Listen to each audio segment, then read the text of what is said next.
May 26, 1940. Northern France. Private William Billy Carter of the 2nd Battalion, Durham Light Infantry, lies flat in a shallow drainage ditch outside the village of Wormhout. The wheat around him bends under the weight of German artillery concussions. Each blast presses the air from his lungs like a giant hand. The British Expeditionary Force is falling back toward Dunkirk. Everyone knows it. No one says it. Billy's uniform is already stiff with dried sweat and chalk dust from shattered farmhouses. His 1937 pattern webbing digs into his shoulders. The Lee Enfield No. 1 Mk3 rests against his cheek, the walnut stock warm from his grip. He can hear the distant growl of Panzer engines beyond the hedgerows. Beside him, Corporal Hughes adjusts his steel helmet and mutters, "They're coming through faster than we were told." Billy doesn't answer. He watches instead. Across the open field, shapes move gray uniforms, low and quick, using the folds of ground. German infantry, advancing with confidence. Behind them, SD, KFC, 251 half-track lurches forward. It's mounted MG-30 for searching for movement. The Bren gun team to Billy's left opens fire first. Short, disciplined bursts. Dirt kicks up around the advancing Germans. One figure falls. Another drags him back. The German line doesn't break. They keep coming. Billy feels something unfamiliar tighten in his chest, not fear exactly, but the cold realization that rifles alone won't stop what's rolling toward them. Word has spread along the line about a simple trick, something passed down hurriedly from anti-tank instructors days ago. A weapon so plain it almost feels ridiculous. In his pack, wrapped in sacking, lies a bottle filled with petrol, a rag stuffed in its neck. He had laughed when he first saw it. Now he doesn't. The half-track's machine gun opens up, bullets slicing through wheat stalks, snapping over Billy's head. Corporal Hughes shouts for covering fire. The Bren chatters again. The air fills with smoke and churned soil. Billy's heart pounds as he reaches into his pack. His fingers brush cool glass. "Carter!" Hughes yells. Wait for it to get close. The half-track grinds forward, emboldened. The Germans believe British infantry are broken, retreating, desperate. They are wrong. Billy strikes a match against the heel of his boot. It flares weakly in the wind. For a second, he thinks it will die. He shields it with his palm, breath held. The rag catches. Flame dances against petrol fumes. The half-track is almost upon them now, its armored nose cresting the shallow ditch. Billy rises just enough to see the driver's visor, and then he stands.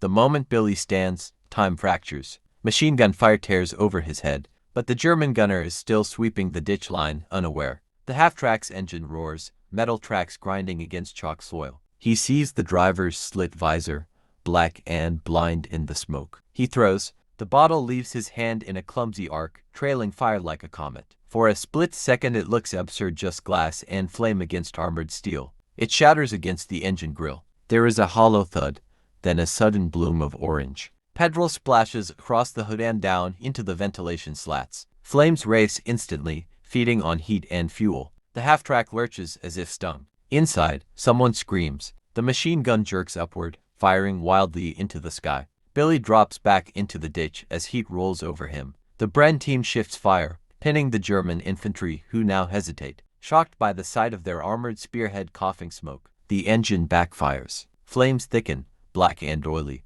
A hatch bursts open and a German soldier tumbles out, uniform already catching fire. He beats at himself frantically, collapsing into the wheat. Another crewman tries to climb free but slips. The vehicle tilts slightly, one track spinning uselessly. Good God! Hughes breathes. The German advance falters. Confidence fractures. Infantry, who moments ago moved with precision, now flatten themselves into furrows. Uncertain. A weapon they thought invincible has been undone by a farm boy with a bottle. Billy's hands tremble, but not from fear, from disbelief. The half-tracks. Ammunition cooks off sharp. Cracks popping inside the armored hull. Smoke coils upward, visible for miles. A German NCO shouts orders in clipped, furious tones. A second squad attempts to flank through a hedgerow. Billy sees them moving left. Shift fire. Hughes barks. The Bren pivots. Billy chambers another round in his Lee Enfield and fires steady, methodical. One German falls. Another dives behind a shattered cart. Yet something changes in the field. The Germans are no longer advancing. They are probing, measuring, cautious now, because they have seen the flame. Word spreads quickly in war, faster than bullets sometimes. A simple British bottle, turned into a weapon, has forced armored steel to recoil. But artillery answers humiliation with fury. A whistle cuts through the air. Billy recognizes it too late. The shell lands behind the ditch, blasting soil and shrapnel forward. The Bren gunner is thrown sideways, blood spraying across churned mud. Billy's ears ring. Smoke engulfs everything. He can't see Hughes. He can't see the Germans. Through the haze, he hears engines again. More than one. The ringing in Billy's ears fades into a low, terrible hum. He forces himself up on one elbow. The ditch is half collapsed, filled with loose soil and blood. The Bren gun lies twisted, its barrel bent. The gunner Private Ellis isn't moving. "Corporal," Billy calls, voice hoarse. No answer. Through drifting smoke he sees them. Two Panzer E's crest the far rise, their narrow turrets turning slowly like searching eyes. Behind them, German infantry advance again. Cautious now, spread wider. Rifles at the shoulder. They have learned it. Billy drags himself toward Hughes. The corporal is alive, dazed. One side of his face blackened with dirt and powder burns. His helmet is gone. "They've brought armor," Hughes mutters, as if stating the weather. The Panzers roll forward deliberately. Not reckless. Not blind. The earlier burning half-track smolders between them a reminder. Billy's heart hammers. Petrol bottles can cripple soft-skinned vehicles. Against tanks, it's different. The armor is thicker. The engine deck smaller. The distance shorter. You must let them come close. Too close. Behind them, a handful of British infantry remain 6 men at most. The line is no longer a line. It is fragments of resistance stitched together by stubbornness. A tank's coaxial MG-34 opens fire, stitching the ditch with dirt spurts. One private cries out as a round tears into his thigh. The smell of cordite mixes with wheat and burning fuel. "We hold them here," Hughes says quietly. "Not an order. A fact." Billy nods. He reaches into his pack again. One bottle left. Across the field, a German lieutenant raises binoculars. For a moment their eyes meet, two young men measuring survival. The lieutenant lowers the glasses and gestures sharply. The first Panzer increases speed. The ground trembles as it approaches. Its 20mm cannon fires, blasting apart a stone wall behind the ditch. Debris rains down. Billy crouches low. He waits. The tank's hull looms larger, its tracks crushing wheat stalks flat. He can see the commander half exposed in the turret hatch, scanning, confident again. They believe British infantry lack the nerve to let steel come this close. Hughes grips Billy's shoulder. "Engine deck," he whispers. 15 yards. 10. The tank's machine gun shifts slightly left, tracking movement from another British soldier who fires too early. The Panzer turns its turret toward that flash. Billy moves. He sprints along the ditch, parallel to the tank, staying below the lip of earth. Heat radiates from the engine compartment. He can hear the metallic whine of gears shifting. He rises just enough to throw. The bottle smashes against the rear grating. Flame spills across the engine vents, sucked inward by the cooling fans. For half a second, nothing. Then smoke erupts from the back of the turret. The Panzer jerks violently. The commander shouts, trying to drop back inside. The hatch jams, and the second Panzer swings its turret directly toward Billy. The second Panzer's turret locks onto him with mechanical precision. Billy doesn't think. He drops. The 20mm cannon fires. The blast punches the ditch apart where he stood half a heartbeat earlier. Soil and shattered chalk explode over his back. The concussion slams him face first into the mud. For a moment, there is no sound, only pressure and darkness. When his hearing returns, it comes with screams. The first Panzer is burning now, thick gray smoke pumping from its engine deck. Flames lick around the commander's hatch. The trapped officer forces himself out at last. Uniform smoking, face pale beneath soot. He tumbles to the ground and is dragged away by two infantrymen under covering fire. The second tank advances carefully, gun lowered toward the ditch. Machine gun spitting controlled bursts. The Germans have adapted. They will not be humiliated twice so easily. Billy crawls. His rifle is gone. His webbing is torn. He tastes blood. He finds Hughes behind a collapsed section of earth. The corporal's left arm hangs wrong, fractured. Yet his eyes are steady. "You did it," Hughes breathes, glancing at the burning Panzer. Billy shakes his head. "There's another." As if to answer, the second tank rolls forward until its shadow falls over them. The steel hull blocks out the gray sky. Infantry follow behind it in a staggered line, rifles ready. Billy's pack is empty. No more bottles. The tank halts 5 yards from the ditch. The turret rotates, scanning. It cannot depress its main gun far enough to hit them directly. Inside, someone hesitates. German infantry edge closer, using the tank as moving cover. One shouts in accented English, "Tommy, you surrender now." Hughes laughs a dry, bitter sound. "Cheeky devils." Billy's hands shake, but not from cold. He feels something shift inside him, an awareness that the field is lost. More German armor is visible on the ridge now, silhouettes against smoke. Retreat has become survival. Fall back to the farm. Hughes orders quietly. Now. Billy nods and signals to the remaining men. One by one, they crawl backward through a drainage cut leading toward a stone farmhouse 200 yards behind them.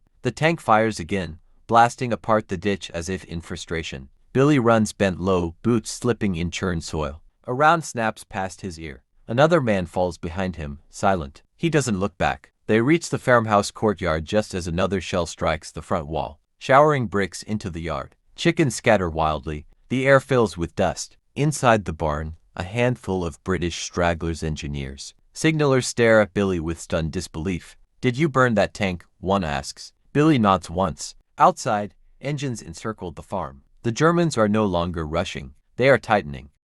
The farmhouse smells of hay, manure, and fear. Billy presses his back against the stone wall inside the barn, chest heaving. Dust drifts through broken roof slats, turning the air pale and thick. Outside, German engines idle low, circling like predators that have already tasted blood. Corporal Hughes sinks onto an overturned crate, cradling his shattered arm. He refuses to lie down. "How many?" he asks. "7," Billy answers after counting quickly. 7 British soldiers remain inside the farmyard. No heavy weapons, limited ammunition, no more petrol bombs. Through a crack in the barn doors, Billy sees the 2nd Panzer positioned at the gate, turret facing inward. German infantry spread along the hedgerow walls, rifles steady, methodical. No more reckless charges. They have learned the cost of underestimating simple weapons. A loudspeaker crackles outside. A German voice calls in stiff English. British soldiers inside farm. "You are surrounded. Come out with hands up." One of the younger privates swallows hard.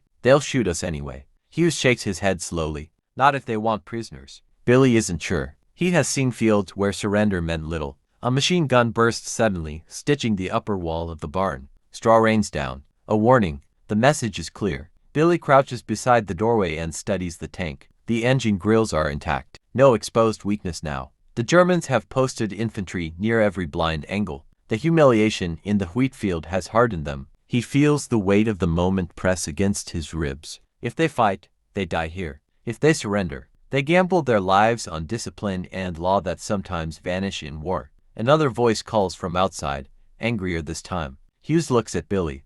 "We've done what we could." Billy thinks of the burning half-track, the crippled Panzer, of German confidence cracking under fire and flame. He feels pride, but it is thin against the reality of steel outside. A shell slams into the barn wall. The structure shudders. Timber splinters. One private screams as debris slices his cheek. That decides it. Hughes struggles to his feet. White cloth. A signalman tears a strip from his undershirt and ties it to a pitchfork handle. Billy steps forward, heart pounding louder than artillery. He pushes open the barn door. The courtyard is silent except for idling engines and drifting smoke. German infantry aim their Kar 9 8K rifles directly at him. The Panzer's turret remains still, patient. Billy raises both hands. The white cloth trembles in the morning wind. For a long second, no one moves. Then a German sergeant steps forward, MP-38 held low but ready. His expression is not triumphant. It is wary. As Billy and the others file out, one by one, he sees beyond the courtyard gate further down the road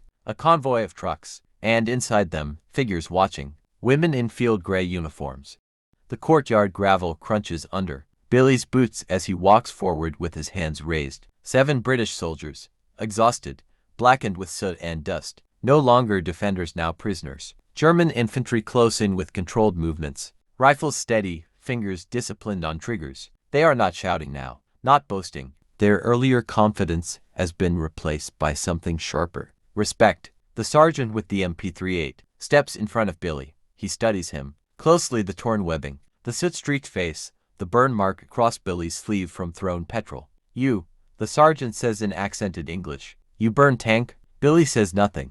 The sergeant's jaw tightens, but he does not strike him. Instead, he gestures for the men to be searched. Rough hands remove ammunition, field dressings, identity discs noted quickly. Behind the infantry line, the convoy engines idle. Billy glances again. They are not combat troops. The women inside the trucks wear field gray, uniforms tailored differently. From the infantry, no rifles. Some wear side caps, others have their hair tucked neatly beneath caps. On their sleeves he sees insignia. Wehrmacht Auxiliaries, Nachrichtenfelfen, signals women. Their faces are young, curious. One of the trucks has halted slightly ahead of the others, giving its passengers a clear view of the captured British soldiers and the smoldering Panzer in the field beyond. Billy notices one woman in particular. She cannot be more than 20. Her eyes fix on him, then drift toward the burned tank. She speaks to another beside her in quick German. The words carry faintly across the yard. Mid-einer flash. With a bottle. There is disbelief in her tone. Another woman shakes her head slowly, as if struggling to understand how armored steel was undone by something so simple. Humiliation is a quiet thing. It settles over the German soldiers like dust. The damaged Panzer is being towed now by another vehicle. Smoke still trails from its engine deck. Infantry avoid looking directly at it. The sergeant orders the prisoners toward the road. Billy walks past the convoy. The women fall silent as he approaches. Their eyes track him not with hatred, not even anger, with something closer to shock. War has rules in their minds. Tanks crush infantry. Machine guns dominate fields. Technology overwhelms courage. Yet here stands a British private who set fire to armor with farm supplies. The young signals woman meets his eyes briefly. There is no smile, only the faintest crease of uncertainty. Billy feels strangely exposed. He had expected fury. Instead, he sees confusion. As the prisoners are lined up beside the road, a German officer arrives on a motorcycle. Goggles lifted, expression hard. He dismounts, surveys the scene, the burned vehicle, the captured men, the convoy delayed. His gaze stops on Billy. Welcher? He asks sharply. Which one? The sergeant points. The officer steps closer. The courtyard gravel crunches under Billy's boots as he walks forward with his hands raised. 7 British soldiers, exhausted, blackened with soot and dust, no longer defenders, now prisoners. German infantry close in with controlled movements, rifles steady, fingers disciplined on triggers. They are not shouting now, not boasting. Their earlier confidence has been replaced by something sharper. Respect. The sergeant with the MP38 steps in front of Billy. He studies him closely, the torn webbing, the soot-streaked face, the burn mark across Billy's sleeve from thrown petrol. You, the sergeant says in accented English. You burn tank? Billy says nothing. The sergeant's jaw tightens, but he does not strike him. Instead, he gestures for the men to be searched. Rough hands remove ammunition, field dressings, identity discs noted quickly. Behind the infantry line, the convoy engines idle. Billy glances again. They are not combat troops. The women inside the trucks wear field gray, uniforms tailored differently. From the infantry, no rifles. Some wear side caps, others have their hair tucked neatly beneath caps. On their sleeves he sees insignia. Wehrmacht auxiliaries, Nachrichtenfelfen, signals women. Their faces are young, curious. One of the trucks has halted slightly ahead of the others, giving its passengers a clear view of the captured British soldiers and the smoldering Panzer in the field beyond. Billy notices one woman in particular. She cannot be more than 20. Her eyes fix on him, then drift toward the burned tank. She speaks to another beside her in quick German. The words carry faintly across the yard. Mid-einer flash. With a bottle. There is disbelief in her tone. Another woman shakes her head slowly, as if struggling to understand how armored steel was undone by something so simple. Humiliation is a quiet thing. It settles over the German soldiers like dust. The damaged Panzer is being towed now by another vehicle. Smoke still trails from its engine deck. Infantry avoid looking directly at it. The sergeant orders the prisoners toward the road. Billy walks past the convoy. The women fall silent as he approaches. Their eyes track him not with hatred, not even anger, with something closer to shock. War has rules in their minds. Tanks crush infantry. Machine guns dominate fields. Technology overwhelms courage. Yet here stands a British private who set fire to armor with farm supplies. The young signals woman meets his eyes briefly. There is no smile, only the faintest crease of uncertainty. Billy feels strangely exposed. He had expected fury. Instead, he sees confusion. As the prisoners are lined up beside the road, a German officer arrives on a motorcycle. Goggles lifted, expression hard. He dismounts, surveys the scene, the burned vehicle, the captured men, the convoy delayed. His gaze stops on Billy. Welcher? He asks sharply. Which one? The sergeant points. The officer steps. The road narrows beneath a canopy of trees. Billy marches in silence, hands bound loosely with cord in front of him. German infantry flank the prisoners at measured intervals, rifles slung but ready. The rhythm of boots on dirt replaces the chaos of artillery. Behind them, the convoy with the signals women has disappeared, engines fading into distance. Yet Billy feels their eyes still on him. The forest air is cooler. Damp earth replaces the smell of smoke. Birds scatter as the column advances deeper beneath the branches. It feels removed from the battlefield to quiet. Hughes walks beside him, pale but upright despite his broken arm. Rear assembly point, most likely, he mutters. Processing.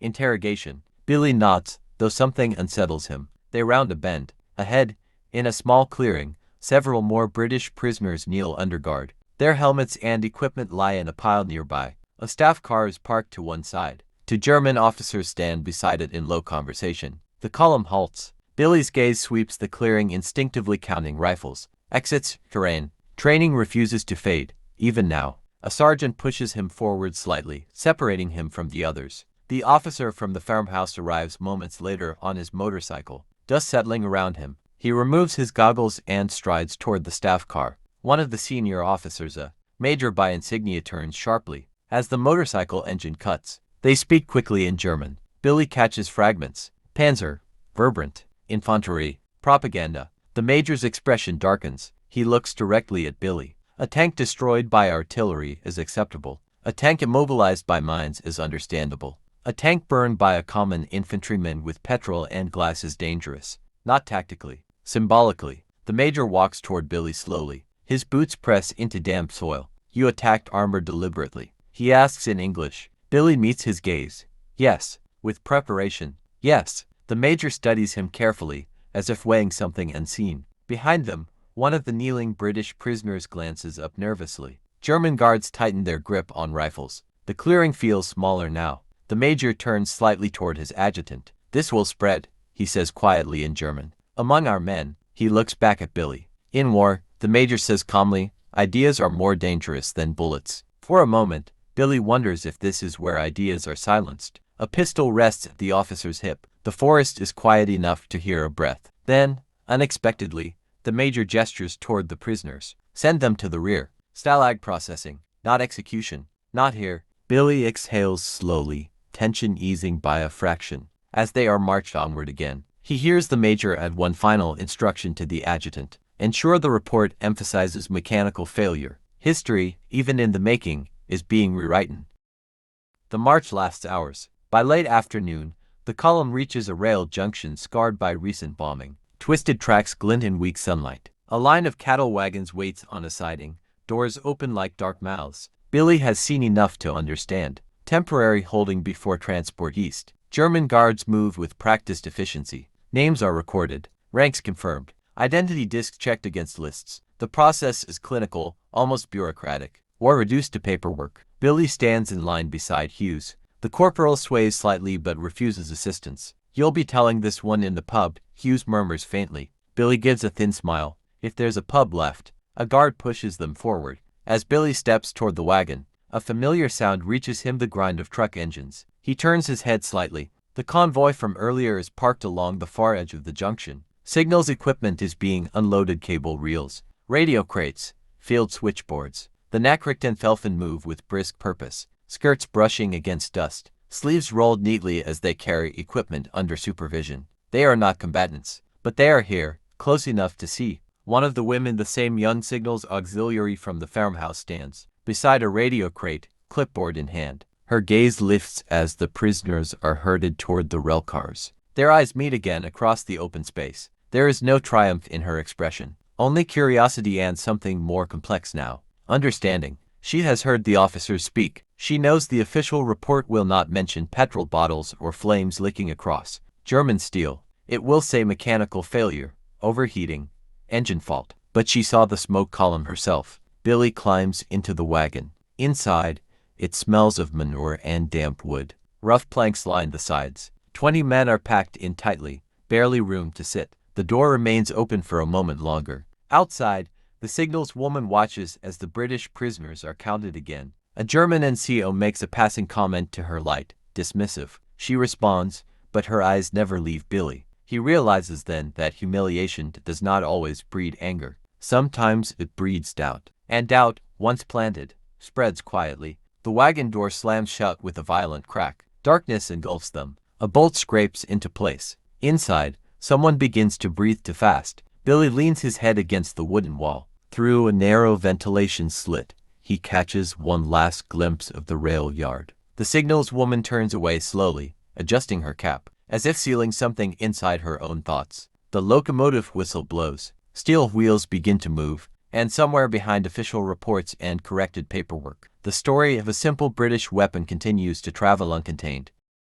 The train rattles through the night. Inside the cattle wagon, the air grows thick and sour. 20 men sit knee to knee on rough wooden planks, boots pressed against opposite walls. Every turn of the wheels sends a shudder through the boards. No one speaks for a long time. Billy stares at the thin blade of light cutting through the ventilation slit. France slides past in fragments fields, shattered farmhouses, distant church spires, then only darkness. Across from him, Hughes breathes carefully, fighting pain in his broken arm. You know what they'll write, he mutters quietly. Billy nods. Mechanical failure. A faint chuckle ripples through the wagon. It isn't joy, it's defiance. Hours later, the train slows. Brakes screech. A station platform appears beyond the slit German signage. Military police, floodlights glaring through smoke. The doors slide open. Cold air floods in. The prisoners are ordered out, blinking against harsh light. A temporary processing camp spreads before them, barbed wire fencing, wooden guard towers, flood lamps humming overhead.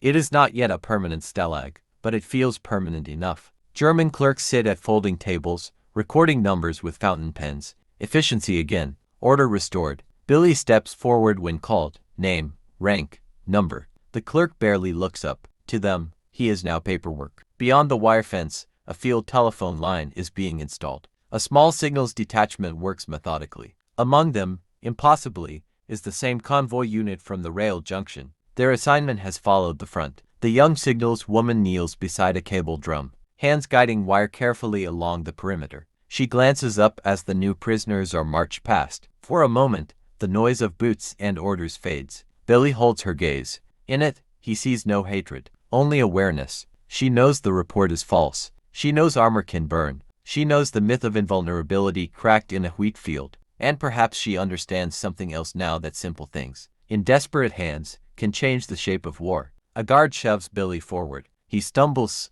then regains balance. The barbed gate swings open. As he crosses into the compound, he feels neither victory nor defeat, only a strange, steady certainty. The Germans can correct their paperwork. They can label humiliation as malfunction. But soldiers talk, drivers talk, signals operators talk. Stories move faster than trains. Behind him, the gate slams shut with a metallic clang. Billy turns once, just briefly. The signals woman has finished laying her cable. She stands, brushing dirt from her hands, and looks toward the compound. The floodlights hum. The wire gleams cold under night sky. And somewhere beyond the fences, in units that have not yet seen flame, German tank crews will begin to wonder what else can burn.